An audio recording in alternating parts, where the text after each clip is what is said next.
देख रहे हैं choice broking presents investment Gurukul powered by metropolitan stock exchange. मैं हूं मानसी दवे और हमारे साथ हैं जी बिजनेस के मैनेजिंग एडिटर अनिल सिंघवी जी।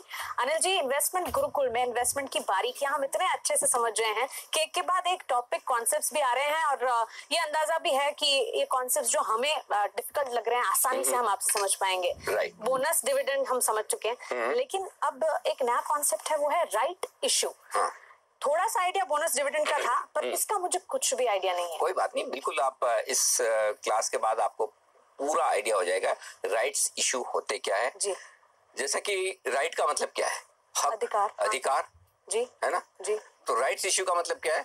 वो इशू जिसमें आपको कुछ न कुछ हक या अधिकार मिल रहा है। अच्छा। एज ए शेयर होल्डर, अच्छा, एज एन इन्वेस्टर।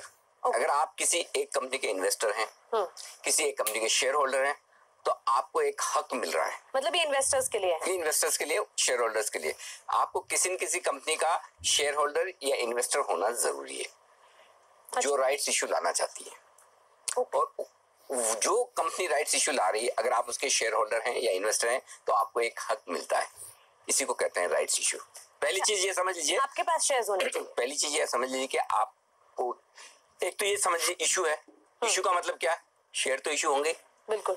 जैसा अब तक आपने इशू में सारे में देखा ना, कुछ मिलने वाला है। Public issue, IPO, offer for sale, जो भी हो, बोनस इशू जी। तो इशू का मतलब ये कि कुछ न कुछ तो शेयर आएंगे, है ना? तो इशू का मतलब ये कि शेयर इशू होंगे जी। राइट्स इशू का मतलब ये कि आपको हक मिलेगा उन शेयरों को खरीदने का। ओके। हक किसको मिलेगा? जो पहले से शेयर होल्डर या इन्वेस्टर है मौजूदा। तो राइट्स इशू का मतलब ये कि कुछ कंपनियां ऐसी होती है जिन्हें पैसे और लेने हैं बाजार से, लिस्टेड है पहले से। पहली बात तो ये समझ लीजिए मानसी की राइट्स इशू सिर्फ और सिर्फ उन्हीं कंपनियों के द्वारा लाया जा सकता है जो पहले से लिस्टेड है। ठीक। ये पहला इशू नहीं है, इनिशियल पब्लिक ऑफर या आईपीओ नहीं है, ये राइट्स इशू है। पब्लिक इशू नहीं, ये राइट्स इशू है। राइट्स इशू का मतलब ये कि पहले से कंपनी लिस्टेड है, ठीक है, उस कंपनी का राइट्स इशू आ रहा है। ऐसा नहीं कि जो अनलिस्टेड कंपनियां वो राइट्स नहीं ला सकती, वो लाती, वो अलग चीज है, हम उसमें नहीं जा रहे हैं। हम ये कह रहे हैं कि जो कंपनियां ऑलरेडी मार्केट में लिस्टेड है, उन्हें अगर और पूंजी की जरूरत है और कैपिटल चाहिए, तो उनके पास एक तरीका और है, और वो तरीका है राइट इशू लाने का। अच्छा। वो राइट्स इशू लाएंगे। राइट्स इशू में कंपनी शेयर जारी करेगी उन निवेशकों को, उन शेयर होल्डर्स को जो पहले से कंपनी के साथ हैं, और उन्हें पहला हक मिलेगा वो शेयर खरीदने का। तो इसका भी मतलब just like the name says rights issue, बस नाम में सब कुछ है। भले शेक्सपियर के नाम में क्या रखा है, लेकिन हमारे नाम में सब कुछ है। नाम से काम आसान हो जाता है। लेकिन ये कंपनियों को पैसों की जरूरत क्यों आ गई? और अगर राइट इशू कंपनी लेकर आ रही है तो क्या ये समझे कि कंपनी की हालत खस्ता है? ना, ऐसा बिल्कुल भी नहीं। अच्छी कंपनियां राइट्स इशू लाती है भाई। अच्छा। भाई कंपनियों को अगर अपना कारोबार बढ़ाना है, एक्सपांशन करना है और पूंजी चाहिए, तो राइट्स इशू लाएंगी। पैसे की जरूरत होना दो तरीके से होती है। एक तो जब काम खराब चल रहा हो, बिल्कुल, और एक काम अच्छा चल रहा हो, एक्सपेंशन। दोनों ही केस में चाहिए, बिल्कुल, है ना जी भाई, दोनों ही केस में चाहिए। तो सिंपल चीज है, अगर आपको लगता है कि कोई कंपनी का काम अच्छा चल रहा है और वो और कारोबार बढ़ाना चाहती है, राइट्स इशू ला रही है, तो अच्छी बात है। कुछ कंपनियों के केस में ऐसा है कि काम खराब चल रहा है और पूंजी डालने की जरूरत है, नुकसान कर रहे हैं, तो भी राइट्स इशू लाती है। दोनों तरह के केस होते हैं। आपको ये देखना है कि राइट्स इशू का पर्पस क्या है, क्यों लाया जा रहा है, वो समझने की बात है। तो ये दो ही कारण है जिस वजह से कंपनी, हाँ बिल्कुल, पैसा चाहिए बेसिकली। हाँ, सिंपल बात है, या तो जरूरत है या फिर एक्सपेंशन की। हाँ, मतलब पैसा चाहिए, चाहे वो लॉसेस कम करने के लिए चाहिए, कैपिटल बढ़ाने के लिए चाहिए, या नया कारोबार करने के लिए चाहिए, जो कारोबार है उसको बढ़ाने के लिए चाहिए। कुल मिलाकर कंपनी को पैसा चाहिए। बिल्कुल ठीक है। तो राइट इशू या राइट्स इशू में जुड़ने के लिए अब क्या करना होगा? देखिए, एक चीज है, राइट्स इशू में सिंपल चीज क्या है, जब कोई भी कंपनी राइट्स इशू लाती है तो कंपनी क्या कहती है, हमें पैसा चाहिए। जैसा एक सिंपल चीज मैं आपको पूछूं, जैसा आपने कोई बिजनेस कर रखा है पार्टनरशिप में, बिल्कुल, आप 3 पार्टनर मिलकर काम काज कर रहे हैं, ठीक है। अब आपको लगता है कि चलिए हमने एक स्टोर खोला है, उसके बाद 2 स्टोर खोल लिए, अच्छा चल रहा है, थोड़ा और बढ़ाते हैं, हाँ ठीक है, तो 2 स्टोर और बढ़ाते हैं, पैसा चाहिए बढ़ाने के लिए। या आपने 2 स्टोर खोल लिए और थोड़ा जैसा सोचे थे वैसा नहीं चल रहा, तो लिक्विडिटी की टाइटनेस है, पैसे और चाहिए ताकि ये 2 स्टोर ढंग से चल पाए, बेहतर कुछ किया जाए। दोनों केस हो सकते हैं, हाँ बिल्कुल। 2 से 4 करने तो भी, और 2 को मेंटेन करना है तो भी चाहिए, पैसे चाहिए। आप 3 पार्टनर हैं, आप क्या करेंगे? आप पहले यही करेंगे ना कि हम तीनों पार्टनर मिलकर डिसाइड करें भाई कि पैसे और चाहिए। समझिए आप आपको नया एक्सपेंशन करना है, 2 स्टोर और नए खोलने, उसके लिए पैसे चाहिए। आप तीनों पार्टनर मिलकर डिसाइड करेंगे कि चलिए और करते हैं, तो आप क्या करेंगे? क्या आप इधर उधर जाके दूसरा नया पार्टनर ढूंढेंगे? नहीं ना, कहेंगे भाई आप कितने लगा रहे हो, मैं क्या कर सकते हैं? हाँ, आप भी लगाओ, मैं भी लगाऊं, सब लगाते हैं। तो और अगर आपको लग रहा है 2 स्टोर बहुत अच्छे चल रहे हैं, तो आगे के स्टोर के लिए भी पैसा मैं ही लगाऊं, बिल्कुल, है ना? जब हम कॉन्फिडेंट है कि हाँ, भी अच्छा तो आप क्या करते हैं? जो आपके पहले से पार्टनर हैं उन्हीं से पैसा लेंगे ना, उन्हीं को मौका देंगे। ठीक उसी तरह ये आप समझ आ गया, आप समझ में आ गया ना? कंपनी भी जब इश्यू लाती है और कंपनी को लगता है अच्छा बिजनेस चल रहा है और जैसा भी चल रहा है, पहले से जो हमारे शेयर होल्डर्स हैं, शेयर होल्डर क्या है? बेसिकली पार्टनर ही तो हैं। बिल्कुल, नाम के लिए शेयर होल्डर अलग है, कंपनी के पार्टनरशिप फर्म में होते हैं, शेयर होल्डर कंपनियों में होते हैं, थोड़ा सा फर्क है। अल्टीमेटली तो दोनों इन्वेस्टर हैं, दोनों पैसा लगा रहे हैं बिजनेस में, पैसा लगा रहे हैं हमारे बिजनेस में, हमारे पे भरोसा करते हैं, हमें और पैसा चाहिए, तो पहले हम हमारे जो इन्वेस्टर्स हैं उनको पूछेंगे, भाई साहब क्या आप पैसा लगाना चाहते हैं? और उन्हीं को हक देंगे। हाँ, हम नया इशू ला रहे हैं, आपको पैसा लगाना है तो पहले आपको हक है। करेक्ट, ठीक है, यही राइट्स इशू है।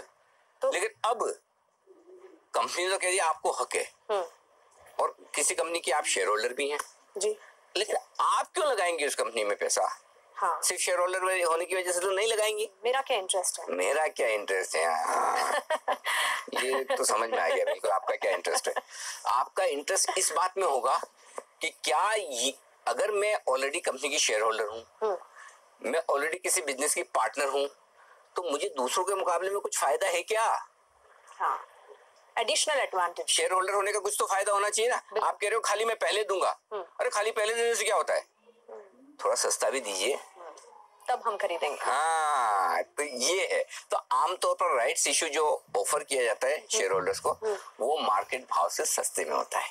अच्छा, हाँ, और ये मान लेना ठीक है कि सिर्फ और सिर्फ शेयर होल्डर्स ही इसमें भाग ले सकते हैं। हाँ, जो वो मैं आपको बताऊंगा कि रिकॉर्ड डेट, एक्स डेट, कब कौन सा शेयर होल्डर होना चाहिए, वो आगे हम बात करेंगे। लेकिन एक चीज समझिए, जो एग्जिस्टिंग शेयर होल्डर हैं, जो पहले से इस वक्त उस शेयर को होल्ड कर रहे हैं, वही राइट्स इशू में भाग ले सकते हैं। ठीक है, पहली बात। दूसरी बात, उन्हें जो बाजार भाव है उससे सस्ता दिया जाएगा, तभी वो खरीदेंगे, तभी खरीदेंगे। अगर एक मिनट समझिए, किसी शेयर का भाव चल रहा है 100 रुपए और कंपनी बोले हम 100 रुपए में राइट्स इशू लाते हैं, अरे भाई यही मिल रहा है ना, मार्केट में यहीं से ले लेंगे, हाँ, आपके राइट्स इशू की क्या जरूरत है? और हमारे शेयर होल्डर होने का फायदा क्या हमें? कई बार होता है ना, वो कई सारी कंपनियां होती है अपने शेयर होल्डर को डिस्काउंट कूपन देती है।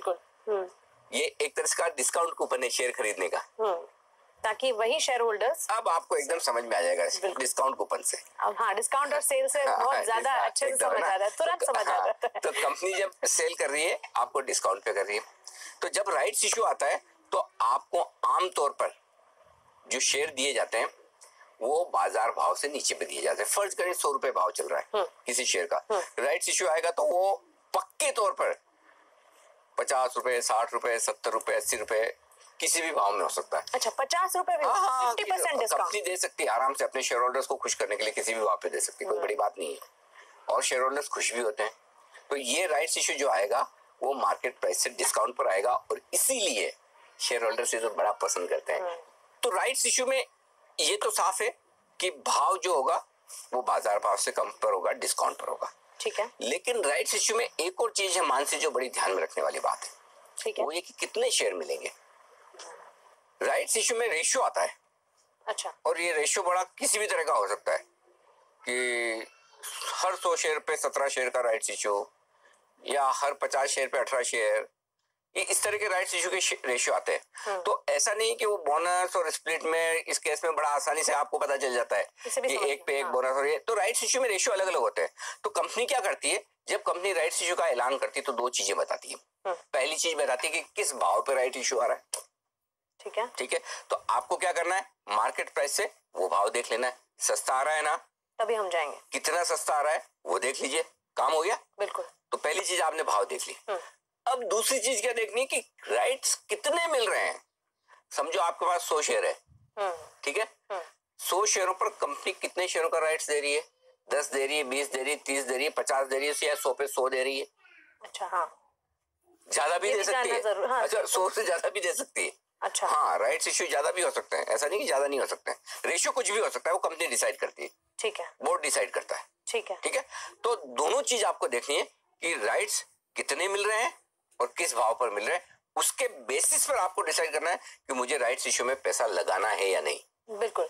तो और राइट्स इश्यू के पहले, राइट्स इश्यू के वक्त और राइट्स इश्यू के बाद शेयरों के भाव में बहुत